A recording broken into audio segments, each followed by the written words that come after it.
Every single day, millions of people are doing something they think is completely harmless, something they've been told is actually healthy, and it's slowly turning their kidneys into scar tissue. And the worst part? You probably did it this morning. Without even realizing it, I'm Dr. Leonid Kim. And today, I'm going to show you the daily habits that are quietly destroying your kidneys. Habits so common, so normalized, that most doctors don't even bring them up in routine checkups. We're going to cover 6 critical insights that could change the trajectory of your health. Some of these will surprise you, a few might even shock you. But by the end of this video, you'll know exactly what to stop doing, what to start doing, and why your kidneys have been silently begging for help. Here's what most people don't realize. Your kidneys are not just filters. They are master chemists. Every single day, they process about 150 quarts of blood to produce 1 to 2 quarts of urine. They regulate your blood pressure, your red blood cell production, your bone health, and even your body's acid-base balance. You can live with one kidney, sure, but once both start failing, you're looking at dialysis 3 times a week for 4 hours at a time, just to stay alive. Most people think kidney disease is something that happens to other people. But here's the surprising part. Chronic kidney disease affects approximately 37 million American adults. That's roughly 1 in 7, and most of them don't even know it yet. Let's start with the first habit, and this one is a doozy. Most people get this wrong. They think that if a drink is labeled detox, cleanse, or alkaline, it must be good for the kidneys. Nothing could be further from the truth. Every day, millions of people start their morning with a tall glass of lemon water or apple cider vinegar, believing they're flushing their kidneys. But here's what actually happens. Your kidneys already maintain a perfect pH balance. When you flood your system with acidic or overly alkaline substances, you're forcing your kidneys to work overtime to correct what you just disrupted. It's like hiring a cleaning crew to scrub a floor that's already spotless, except the crew starts wearing down the floorboards instead.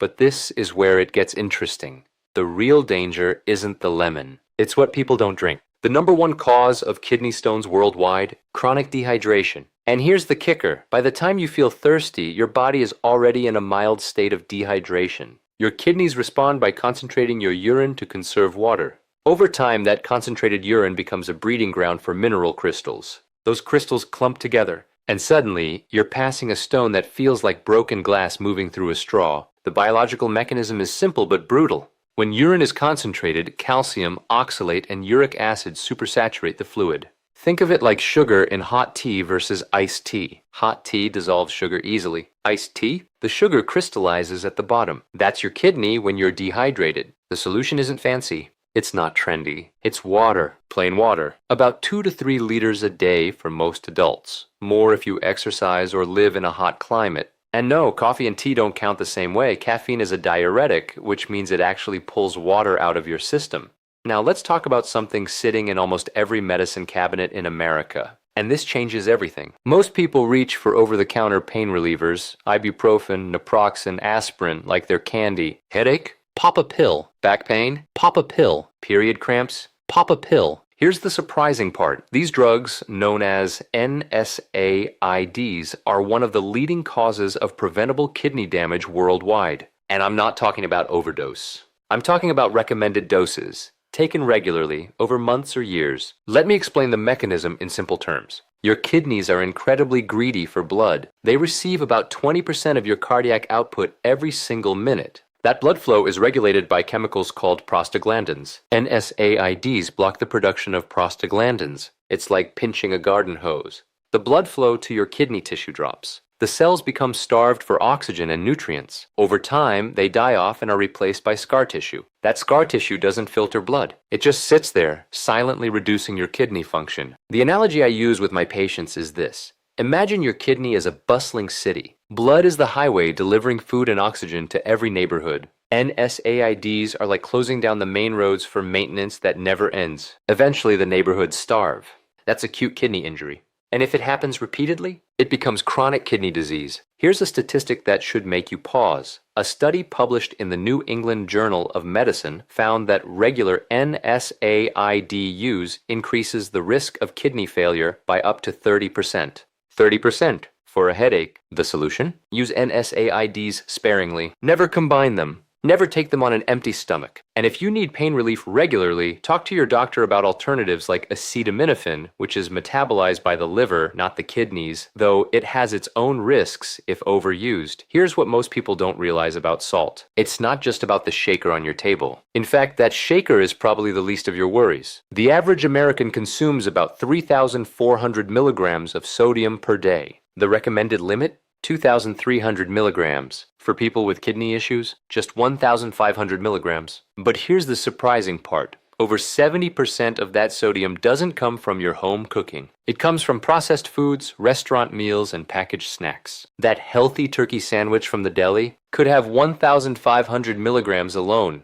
That can of soup? Maybe 900. Those baked chips? Loaded. Now why does salt matter so much? Your kidneys regulate sodium balance with microscopic precision. When you eat too much salt, your body retains water to dilute it. That increases your blood volume. Your blood pressure rises. And high blood pressure is the second leading cause of kidney failure, right behind diabetes. But it gets worse. High blood pressure also damages the tiny blood vessels inside your kidneys called glomeruli. These are the actual filtering units. Once they're scarred, they don't regenerate. Ever? Think of glomeruli like coffee filters. A new filter lets water flow smoothly, trapping the grounds. A torn filter lets grounds through and clogs up. That's what happens when high pressure blasts through delicate kidney vessels. The filters tear. Protein leaks into your urine, an early sign of kidney damage that most people never notice. The fix? Read labels. Cook at home when you can. And here's a trick most people miss. Potassium-rich foods like bananas, sweet potatoes, and spinach help your body excrete excess sodium. It's nature's balancing act. But, and this is critical, if you already have kidney disease, too much potassium is dangerous because damaged kidneys can't excrete it properly. So know your numbers. Get your blood work done. Knowledge is your first line of defense. This one is going to ruffle some feathers.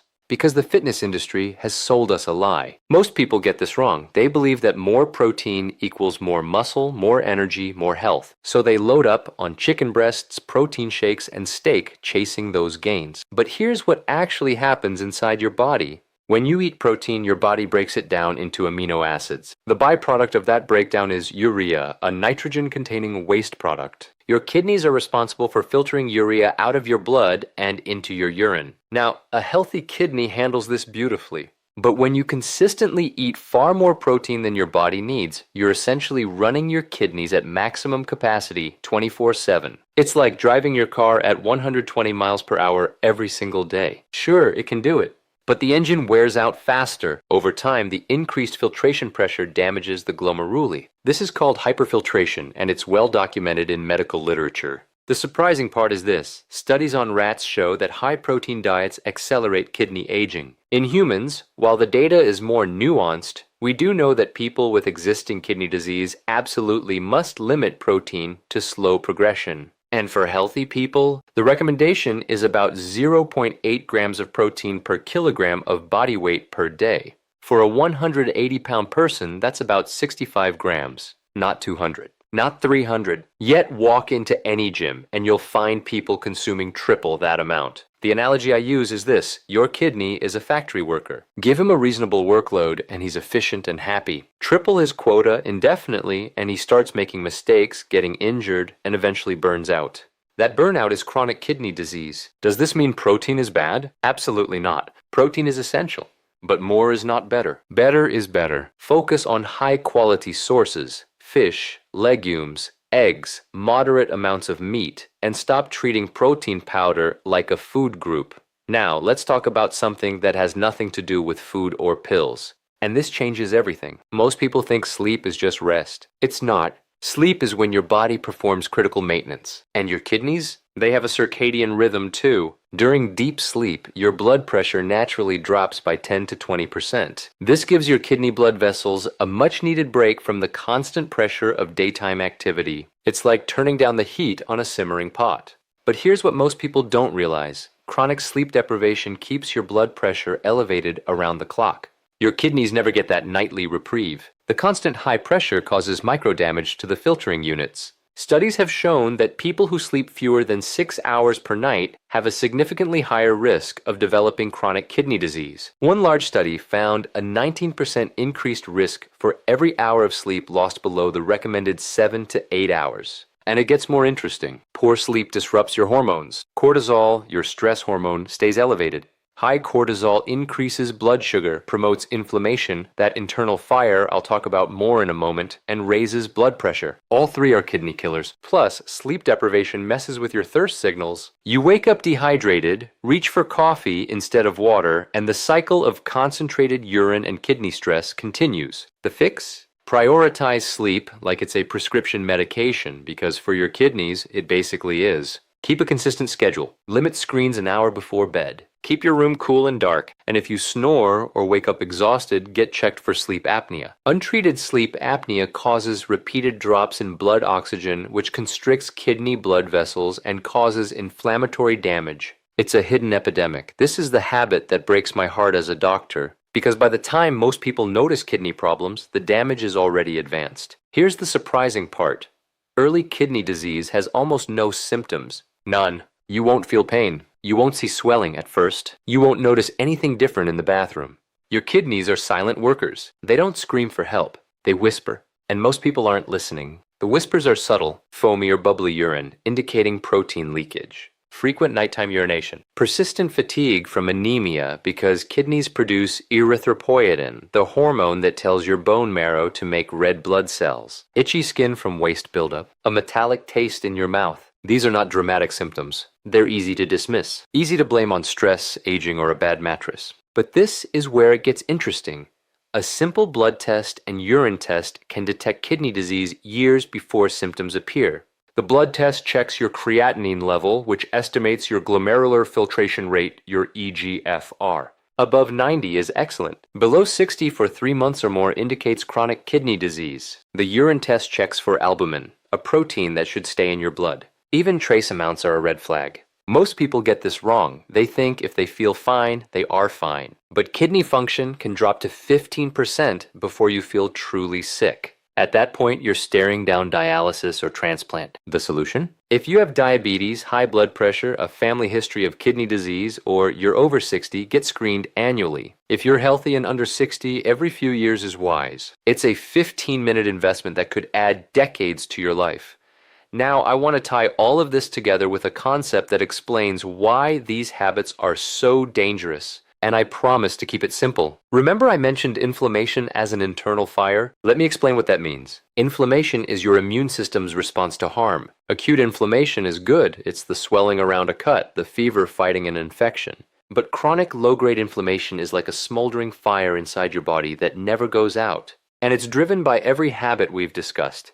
Dehydration, NSAID overuse, excess salt, too much protein, poor sleep, and ignoring warning signs. Here's the biological mechanism. Chronic inflammation releases molecules called cytokines. These cytokines damage the endothelial lining of your blood vessels, including the ones in your kidneys. They promote oxidative stress, which is like rust forming on metal. They trigger scar tissue formation, and they make your kidneys more permeable, allowing proteins and toxins to leak through. Think of your body as a house. Acute inflammation is a controlled burn to clear brush. Chronic inflammation is an electrical fire in the walls. You might not see flames, but the structure is weakening every single day. Eventually, the walls collapse. That collapse is kidney failure. The good news? Every habit we've covered is modifiable. You can extinguish that fire. Drink your water. Use NSAIDs judiciously. Cut the processed salt. Balance your protein. Sleep deeply. And get screened. Each choice douses a little more of that internal flame. Before we wrap up, let me quickly bust some myths I hear constantly. Myth 1.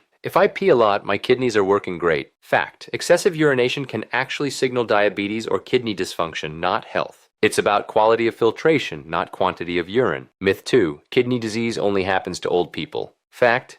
Kidney disease is rising rapidly in people in their 30s and 40s, largely due to obesity, poor diet, and undiagnosed high blood pressure. Myth 3. Drinking cranberry juice prevents kidney disease. Fact. Cranberry juice helps prevent certain urinary tract infections, which is different. It does not protect your kidneys from the habits we've discussed today. And most cranberry juice is loaded with sugar, which actually harms kidneys over time. Myth 4. If one kidney fails, the other picks up the slack with no problem. Fact. While you can live with one kidney, the remaining kidney faces double the workload. If it was already struggling, you're in serious trouble. So, what should your daily kidney care routine actually look like? Let me give you a clear, simple protocol. Mornings start with 16 to 20 ounces of plain water before coffee. Not lemon water, not apple cider vinegar, just water. This rehydrates your body after the overnight fast. Throughout the day, aim for pale yellow urine. That's your visual hydration meter. Carry a water bottle. Set reminders if you have to. Meals, cook at home when possible. Flavor with herbs, garlic, citrus zest, not salt shakes. If you eat out, ask for sauces and dressings on the side. They're sodium bombs. Pain management. Before reaching for ibuprofen, try heat, stretching, hydration, or topical treatments. Save NSAIDs for when you truly need them and never exceed the label directions. Evening. Stop eating 2 to 3 hours before bed. This improves sleep quality. Aim for 7 to 8 hours in a cool, dark room. Your kidneys will thank you. Monthly, check in with yourself. How's your energy? Your urine? Your sleep? If something feels off, don't wait.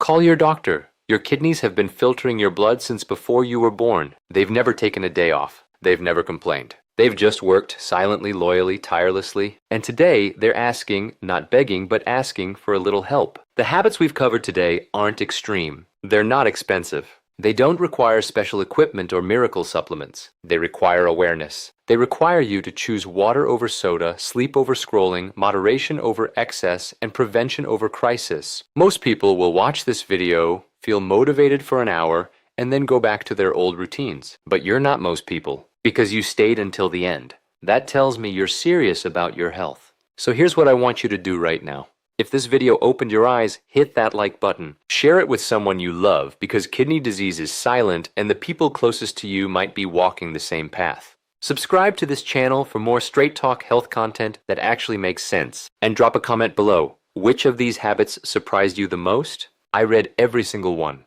Your kidneys filter 50 gallons of blood every single day. Give them the care they deserve. Start today, not tomorrow. Today, I'm Dr. Leonid Kim. Take care of your health.